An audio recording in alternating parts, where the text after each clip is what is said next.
पृथ्वी से लगभग 2,40,000 मील दूर स्थित हमारा एकमात्र उपग्रह, जिसके कई रहस्य हैं, उस पर आज भारत ने अपना परचम लहरा दिया और पिछली गलती से सीखकर इस बार इसरो के वैज्ञानिकों ने अपने साहस और कड़ी मेहनत के दम पर चंद्रयान-3 को चांद की उस जगह पर सुरक्षित उतारा जहां इससे पहले और कोई नहीं पहुंचा था। आज से पहले जितने भी मून मिशन हुए, सारे मिशन में स्पेसक्राफ्ट को मून के इक्वेटर यानी बीच के हिस्से में उतारा गया, क्योंकि एक तो यह हिस्सा समतल है और दूसरा यहाँ सनलाइट पर्याप्त मात्रा में आता है, जिससे स्पेसक्राफ्ट के उपकरण लंबे समय तक काम कर सकते हैं। पर आज से पहले कोई भी देश ना ही साउथ पोल ना ही नॉर्थ पोल पर स्पेसक्राफ्ट को उतारा था। Then there is India for you. Bharat ऐसा पहला देश बना जिसने मून के किसी पोल पर लैंडिंग की हो। पर क्या आपने कभी गौर किया है कि आखिर साइंटिस्ट चांद पर मिशन क्यों लॉन्च करते हैं? इसका मुख्य दो कारण है। एक तो कि चांद की सतह और उसके एनवायरनमेंट को स्टडी करके हमें हमारे पृथ्वी के बीते कल, हमारे सोलर सिस्टम और हमारे यूनिवर्स के बारे में पता चलता है। दूसरा यह कि चांद का सतह बिल्कुल परफेक्ट है फ्यूचरिस्टिक टेक्नोलॉजी टेस्ट करने के लिए और ह्यूमन को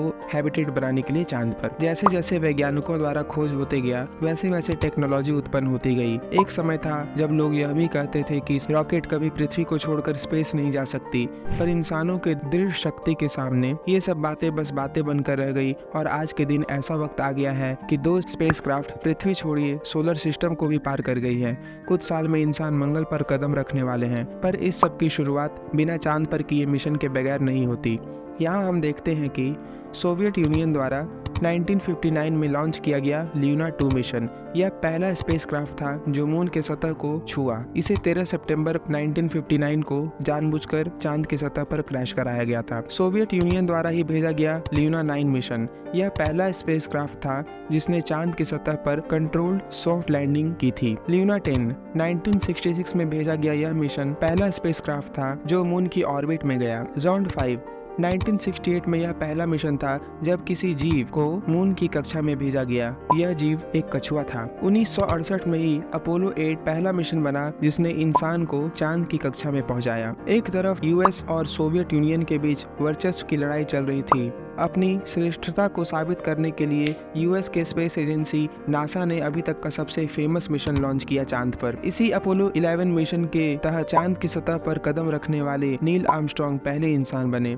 इसके बाद कई और मिशन हुए जिसमें चांद पर इंसान गए। भारतीय स्पेस एजेंसी इसरो द्वारा वह किया गया जो और कोई नहीं कर सका। भारत चौथा देश बना चांद पर उतरने वाला और पहला देश जो चांद के किसी पोल पर उतरा हो। मून मिशन से जो जानकारी हमें अब तक प्राप्त हुई वह कुछ इस प्रकार है। पहला, चांद का निर्माण हुआ होगा जब करोड़ों साल पहले एक मार्स की साइज का बॉडी अर्थ से टकराया। दूसरा, चांद की सतह का जांच करने पर पता चला कि न सिर्फ सतह पर बल्कि उसके नीचे भी पानी मौजूद है। तीसरा, चांद 1.49 इंच प्रति साल हमसे दूर जा रहा है। इसके कंसिक्वेंसेस के बारे में अगले वीडियो में बात करेंगे। चौथा, चांद का तापमान -387 डिग्री फ़ारेनहाइट से 253 डिग्री फ़ारेनहाइट तक वेरी करता है दिन और रात में। तो ये थी चांद और चंद्रयान 3 से जुड़ी कुछ रोचक जानकारियां। अभी चंद्रयान 3 को 1 ल्यूनर डे यानी 14 अर्थ डेज के वर्किंग कैपेसिटी के लिए बनाया गया है। उसके बाद इतनी ठंडी तापमान को सहन करना मुश्किल है। आपकी जानकारी को बता दूं कि जो लैंड किया रोवर उसका नाम विक्रम है और जो रोवर सतह पर चलेगा और एक्सपेरिमेंट करेगा वो प्रज्ञान है। इसी को रात का -253 डिग्री सेल्सियस सहन करना है। तो आई होप ये जानकारी आपकी समय को वैल्यू दी होगी और आप कुछ सीखे होंगे। अगर वीडियो अच्छी लगी तो लाइक करें। ऐसे और भी वीडियोस के लिए चैनल को सब्सक्राइब करें। मिलते हैं अगले वीडियो में।